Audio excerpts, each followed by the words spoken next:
शिवाजी पार्कवर दसरा मेळावा घेण्याला मनसेची हरकत। मनसेने हायकोर्टात दाखल केलेल्या याचिकेवर काही वेळातच होणार सुनावणी।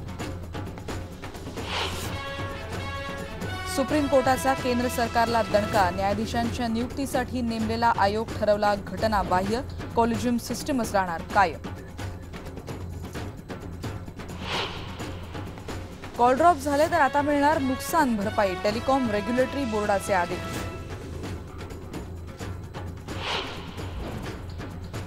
महापालिका निवडणुकीत उमेदवारी अर्ज मागे घेण्याचा आज आहे शेवटचा दिवस। बंडोबांना थंड करण्यासाठी राजकीय पक्षांची घाई गर्दी।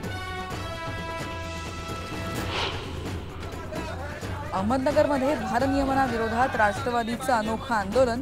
महावितरणच्या कार्यालयात मेणबत्त्या आणि कंदिलानं केला प्रकाश। नाशिकमध्ये दांडिया खेळण्याच्या वादातून 2 गटात तुफान हाणामारी। 4 जण जखमी। गाड्यांचीही तोडफोड। आणि दारूचं दुकान आणि धार्मिक तेढ नसलेल्या गावांनाच करणार मदत। नाना पाटेकर आणि मकरंदा नासपुरे यांच्या नाम फाउंडेशनच्या अभिनव अटी।